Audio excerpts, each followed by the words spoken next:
I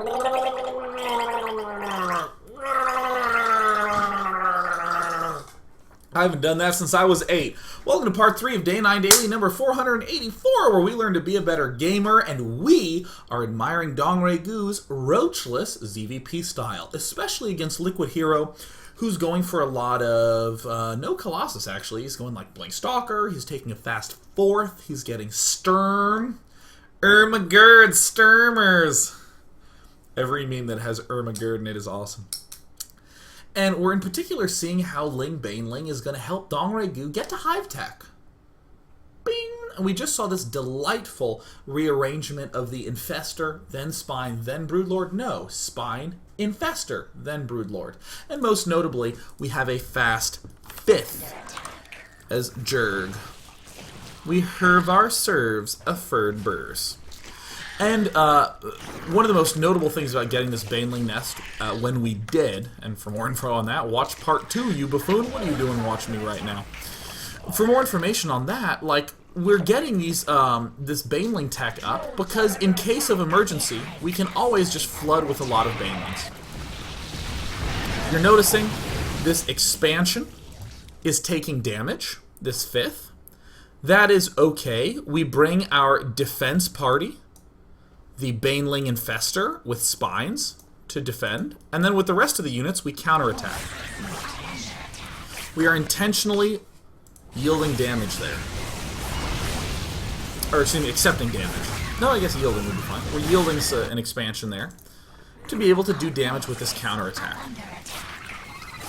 So this is, you might be saying, well actually, most players wouldn't note this, but certainly Master and Grandmaster would be saying, what the hell do I do with the mutalisks at this 18-minute mark, 1850 even? The worst things about mutalisks is that they suck once the Hive is done. You don't even want them to exist anymore. What on earth is the purpose of these mutalisks? The literal purpose of them is to exchange for 5th and 6th bases. That is their purpose. So in other words, right when this counter is coming up, exchanging, in this attack we're probably going to lose a lot of mutalisks. Great, we want to free up food and replace it with Corruptors and then Broodlords. Here's our defense force. We don't want to sack mutalisks like an idiot, but we certainly, we actually should be taking these drones and building only Spines with them right now. And look, even building more drones. Hell, we're at 84. 84 is less than 95, so we want to continue to build them at this juncture. And suddenly, we see, there it is, we see right here, 6 full Broodlords producing, a 5-base Hive Tech Zerg player with lots of Spines. If you walked in right now, you would be happy to sit down in DRG's position and just be him. This is a delightful position to be in. This area is light on Spines by a pretty notable margin.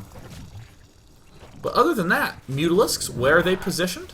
They're positioned to defend this 5th and 6th base. That is their purpose in life. We are happy to do these movements in. Losing some, no big deal. We focus on the rest of this stuff up here. What a just delightful series of maneuverings we saw. 83 drones. Just delightful. Now we have a wall of Spines, Banelings, Zerglings. Almost always, too, when you are going Broodlord Infestor, you'll have food and money left over for Zerglings. If you're at that time and you're maxed, the Baneling transition. Just more from the Zerglings into Banelings. Extremely strong way to grow it. So just to put something in perspective, we have been attacking almost all game long as DRG. And at the early, young time of 22 minutes, we have 5 bases. We have 10 Vespene gas geysers and a 6th base on the way. And we have a huge Broodlord Infestor army. We don't have a lot of Corruptors, but we have a ton of Banelings. The pace that DRG is working at. I just want you to keep this in mind. This composition at 22 minutes, it's not something that you need to know. It's not like a timing in the way that 8, 10, and 16 are key attack timings for Protoss. But this This army, just look at your own games as Zerg and look at what's going on at 22 minutes. Do you have 82 drones, 11 broodlords, all the tech you could ever imagine, and 5 bases with a 6 starting? I mean, I doubt it. And that's why we are deeply reverent to Dongray Gu. This push went a little bit too fast, in my eyes. Plus, some infested Terrans need to be thrown down here since we're low on lings. I actually wouldn't mind even having the broodlords here, picking down from the high ground, doing this sort of direct engagement. It's a little bit risky, but that's fine. Yeah, there's the infested Terrans doing some nice damage. But with our stupidly good economy, we can do things like rally lings if we want to try to do an eventual burst. And per usual, if we ever are feeling like we have a big edge, we don't actually need to flood Broodlord Infestor back again. This, at this point, a mere minute later, is suddenly arriving at the, a mere minute later, we're arriving at what I just call post-late game. It's a stupid phrase. Soon enough, people will be calling Infestor Broodlord the mid-game, and this the late game, but whatever. For now, people call Infestor Broodlord late game, so I will now call this post-late game. A good post-late game play when you trade Broodlord Infestor armies, if you are up on bases, do the inefficient play. Make lots of basic units and flood. Just flooding. There's the roaches coming in. Remember this roach speed upgrade that we got so long ago? The first roaches we make are when we are on the verge of busting this expansion. We're feeling really good about it. Other good post-late game play is getting the Ultralisk Cavern for any sort of snap transition that we would need in that regard. Target fire on the Nexus. And of course, every Zerg player in the universe always forgets Adrenal Gland because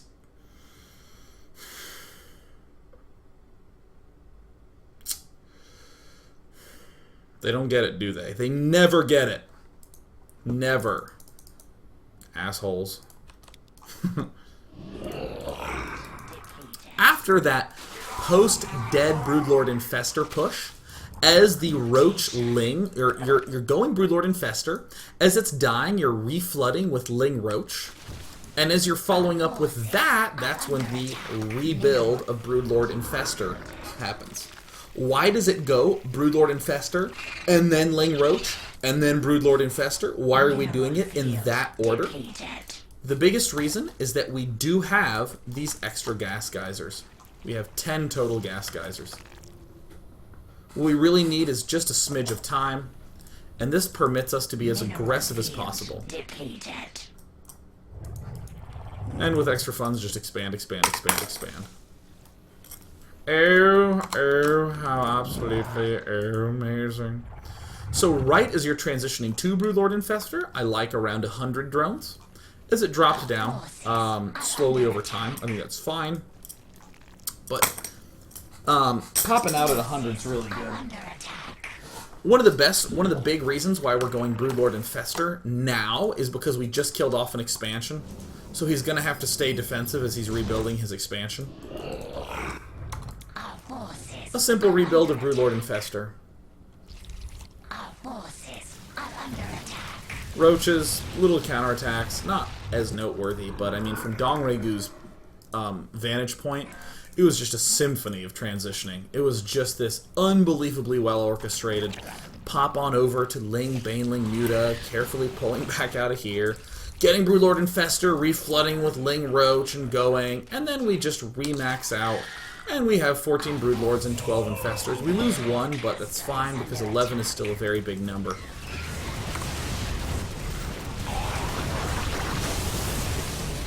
And I will give you the deep satisfaction of watching him be totally freaking awesome. And if you have enough resources, reflood with Ling Ultra. We were going Ling Roach beforehand, but again, another good post-late game play. Reflood a depleted Broodlord Infestor army with Ling Ultra. It is a great way to match a Protoss who is building a lot of gateway units and reflooding in that way. I present to you this Zerg vs. Protoss daily that in my eyes was an excellent sum up of the early game of ZvP that we looked at in part 1.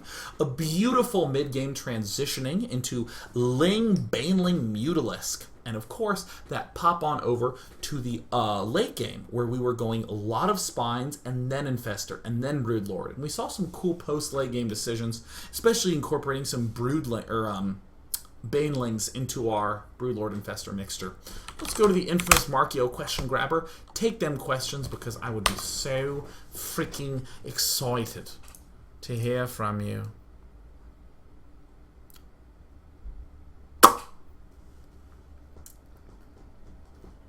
How many times did I play through Chrono Trigger? At least 7. At least 7. Went for the standard ending in most of them. I just really like that game. Really like that game. Oh, God, Chrono Trigger just makes me emotional, man. Oh, wow. From Granas, 1988. Day 9, what can a toss do if Zerg is playing this in an ultra late game and play so much tower that even drops don't pay out? As in, like, if a Zerg player is building like a lot of spores and spines, that it's difficult to pan out. LiquidHero does it about as well as you can. And as a matter of fact, what I would do is tell you to... Actually, if you just Google IPL Hot Import Nights, you can get the replay pack of all these games. That's where I got them. So in finding those replays, you can actually see the way that Hero deals with it directly, but for the most part, Hero will just generally go for a gateway-based army with some Immortals and maybe a Colossus, but even generally not. He'll just be going for Blinkstalker, Archon, Immortal, Zealot, and in particular the Zealot. Warp Prisms are very good to be able to do things like... Hero is kind of battered down in the mid-game, but I mean, if you manage to, you know, be standing kind of strong... Here, Hero's not in the greatest position because this thing just finished, but I mean, actually, if you look at his composition, he just doesn't have that much other than Stalkers. You'd want more skew to Archons and gassy units, but the ability to, like, throw down a Warp Prism here and warp in 12 Zealots and kill this off and a Warp Prism here, just staying aggressive is quite reliable. I think the Hero lost a little bit too much to the Ling Muta stuff in mid-game. Would need to be a little bit better. Better at defending.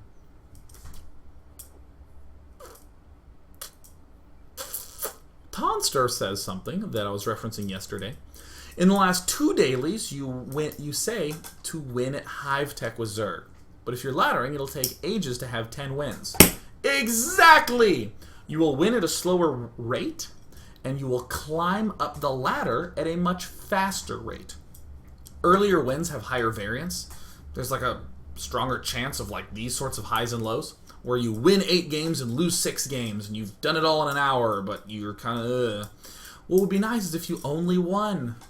Wouldn't that feel great? You'll also learn a lot more if you try to shoot for Hive, so I very, very, very much so recommend it. Spencer Davis says, Day 9, in what situations would you not need to build roaches in ZvP matchups? In general, I would say, as opposed to thinking about it as when can I not build roaches, I'd rephrase that as when is it okay to stop building roaches? And in that, by using the word stop, we can stop at 0 roaches. It's a very effective way for us to think about it. Because most generally, if your Protoss is focusing on getting an expand up before 11 minutes. It's a very good indicator of when to stop roaching. In fact, most generally, whenever the Protoss is gearing up to take a 3rd base, that's when we can stop making roaches. Roaches are very effective at defending 2-base pushes because they are inefficient in terms of supply, but really good in terms of money. In the mid-game, you have plenty of supply. You're well below 200 supply. So you can exploit that by defending mid-game pushes with roaches. But in the end game, you don't want to be building roaches. So almost generally, if Protoss is taking a 3rd base, you can kind of halt roach production for a time. Figure C2, day 9. When should I add on gateways if I'm going for a 6-gate push? If we're going for a fast one, let's see, 7:55. Yeah, I guess 6:45. Start adding them on at 6:30 because if you halt pro production and go from 6:30 to 6:45, you want the last one being done at 6:45. Yeah. Yeah. Fury on SC2 says, Day 9, do you feel that this is better than the Stefano style? If so, why? You know, I actually don't like thinking of things in terms of better than or worse than. I like thinking of it in terms of, in this situation, if I have made this decision, what other decisions am I forced to make? So, like, if I do go muta and would like to go fast hive, what other decisions do I have to make? Well, it seems like this baneling and this spine crawler are smart decisions to make. I like those. I think Stefano's style is fine. Most people know, or most people describe the Stefano style as the Ling Roach Max attack at 11-11 style. And, I mean, I know that's what he got popular for, but I don't really know if I call that a style of his because he changes around so much. The Stefano style is more of focus on Ling Roach, and if I can't kill him right now, just go infestor spine and then into broodlord. They're different. Stefano's tends to be a lot less wasteful. If you actually come into this point in the game, I mean, this is right before the final attack, and Dongre Gu's lost way the hell more than his opponent. Actually, come to the 22-minute mark. Look at this differential. Stefano's lost way more. Come to the 18, or excuse me, Dongre Gu's lost way more. Actually, at all points in the game, Dongre Gu has lost way the hell more than his opponent. So it's kind of a different style. I probably would say that stylistically, I prefer Dongre Gu's because I like aggression. I just like attacking. I like that feeling of control.